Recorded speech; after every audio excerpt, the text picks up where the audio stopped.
ഷീജ, കുറേ നാളുകൾക്ക് ശേഷം മലയാള ചലച്ചിത്ര മേഖല ഒരുമിച്ചൊരു കാര്യത്തിനിറങ്ങുന്നതാണ് ഇന്ന് കാണാൻ കഴിയുന്നത്. കേന്ദ്ര സെൻസർ ബോർഡിന്റെ വർഗീയമായ നിലപാട്, ഒരു സിനിമയെ പോലും വെറുതെ വിടുന്നില്ല. ജാനകി എന്ന പേരുള്ളത് കൊണ്ട് സുരേഷ് ഗോപിയുടെ, BJP നേതാവായ സുരേഷ് ഗോപിയുടെ സിനിമയ്ക്ക് പ്രദർശന അനുമതി നൽകാതെ ഇരിക്കുന്ന കേന്ദ്ര സെൻസർ ബോർഡിന്റെ നിലപാട്. എപ്പോഴാണ് സമരം? സമരത്തിന്റെ ഒരു രൂപരേഖ എങ്ങനെയാണ്?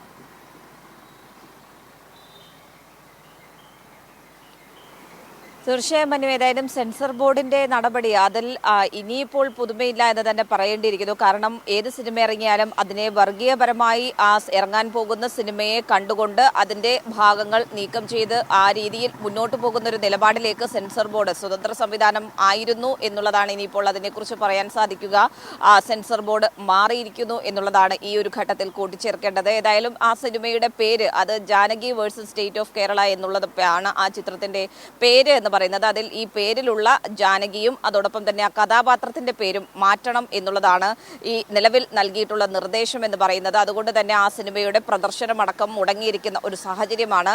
ഈ ഒരു ഘട്ടത്തിലാണ് വലിയ തോതിലുള്ള പ്രതിഷേധം ചലച്ചിത്ര പ്രവർത്തകരുടെ ഭാഗത്ത് നിന്ന് തന്നെ ഉയർന്നു വരുന്നത്. ഇന്നിപ്പോൾ രാവിലെ 10 മണിക്കാണ് രാവിലെ കേന്ദ്ര സെൻസർ ബോർഡിനെതിരായിട്ടുള്ള പ്രതിഷേധം ഇവിടെ തിരുവനന്തപുരത്ത് ആരംഭിക്കുക.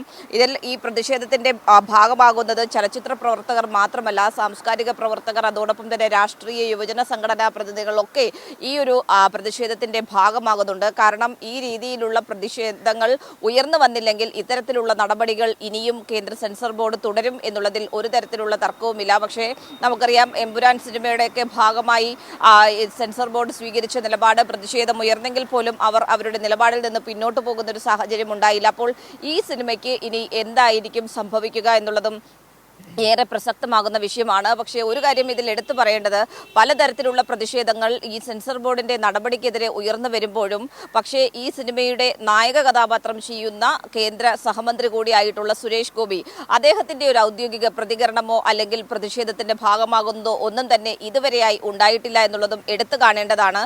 സുരേഷ് ഗോപി ഈ വിഷയത്തിൽ എന്ത് നിലപാട് സ്വീകരിക്കുന്നു എന്നുള്ളത് ഏറെ നിർണായകം തന്നെയാണ്. കാരണം ഇത് ഈ സിനിമയുടെ പ്രൊമോഷന് വേണ്ടിയിട്ടുള്ള നടപടിയാണ് എന്ന രീതിയിലുള്ള പ്രതികരണം അദ്ദേഹത്തിന്റെ ഭാഗത്ത് നിന്നും ഉണ്ടാകുമോ എന്നുള്ളത് ഏറെ പ്രസക്തമാണ്. എല്ലാവരും ഉറ്റുനോക്കുന്നതാണ്. കാരണം അദ്ദേഹം അതിനു മുൻപ് ഇപ്പോൾ എമ്പുരാൻ സിനിമയുടെ വിഷയം നമ്മുടെ മുൻപിലുണ്ട്.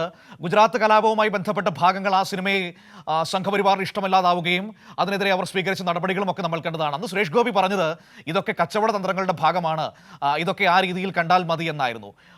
ഇപ്പോൾ സുരേഷ് ഗോപിക്ക് മനസ്സിലായിട്ടുണ്ടാകില്ലേ, കച്ചവട തന്ത്രമൊന്നുമല്ല അദ്ദേഹം നയിക്കുന്ന പാർട്ടിയുടെ നേതൃത്വത്തിൽ, സംഘപരിവാർ എന്ന് പറയുന്ന സംഘപരിവാറിന്റെ നേതൃത്വത്തിൽ ഈ രാജ്യത്ത് നടക്കുന്നത് എന്താണെന്ന് ഇപ്പോൾ സുരേഷ് ഗോപിക്ക് മനസ്സിലായിട്ടുണ്ടാകുമെന്നാണ് ഈ ഘട്ടത്തിൽ ഞാൻ കരുതുന്നത്. പക്ഷേ എപ്പോഴും ഒരു വാക്ക് പോലും മിണ്ടാൻ പറ്റാതെ നിൽക്കുന്ന സുരേഷ് ഗോപിയുടെ ഒരു സാഹചര്യവും നമ്മൾ കാണേണ്ടതാണ്. തീർച്ചയായും മനു, അത് തന്നെയാണ്. കാരണം ഈ വിഷയത്തിൽ എന്ത് പ്രതികരിക്കും സുരേഷ് ഗോപി എന്നുള്ളതാണ് ഇവിടെ ഇപ്പോൾ സുരേഷ് ഗോപിയെ ആകെ വലിച്ചിരിക്കുന്നത് എന്നുള്ളതിൽ ഒരു തരത്തിലുള്ള തർക്കവുമില്ല. കാരണം അദ്ദേഹത്തിന്റെ മുൻ നിലപാടുകൾ തന്നെയാണ് അതിന് കാരണമെന്ന് പറയുന്നത്. മനു സൂചിപ്പിച്ചതുപോലെ എമ്പുരാൻ സിനിമയുടെ സമയത്ത് അതൊരു കച്ചവട തന്ത്രമായി ചിത്രീകരിക്കാനാണ് അദ്ദേഹം ശ്രമിച്ചിട്ടുണ്ടായിരുന്നത്. അങ്ങനെ സ്വന്തം സിനിമയുടെ കാര്യത്തിൽ എങ്ങനെ പ്രതികരിക്കും എന്നറിയാൻ വയ്യാതെ വലിയൊരു അങ്കലാപ്പിൽ തന്നെയാണ് സുരേഷ് ഗോപി ഉള്ളത്. അതിന്റെ ഭാഗമായി തന്നെയാണ് ഇതുമായി ബന്ധപ്പെട്ടിട്ടുള്ള വിഷയങ്ങളിൽ നിന്ന് മാറി നിൽക്കുന്നത് സുരേഷ് ഗോപി എന്ന് തന്നെയാണ് വിലയിരുത്തുന്നത്. ഏതായാലും അത് ഇതുമായി ബന്ധപ്പെട്ടുകൊണ്ട് അദ്ദേഹത്തിന്റെ ഭാഗത്ത് നിന്ന് എന്തെങ്കിലും പ്രതികരണം അത് ഉണ്ടാകുമോ എന്നുള്ളത് തന്നെയാണ് ഏറെ പ്രസക്തമാകുന്ന കാര്യം. ഈ പ്രതിഷേധത്തിന്റെ ഭാഗമാകാൻ അദ്ദേഹം എത്താനുള്ള സാധ്യത കുറവാണ് എന്ന് തന്നെയാണ് മനസ്സിലാക്കുന്നത്.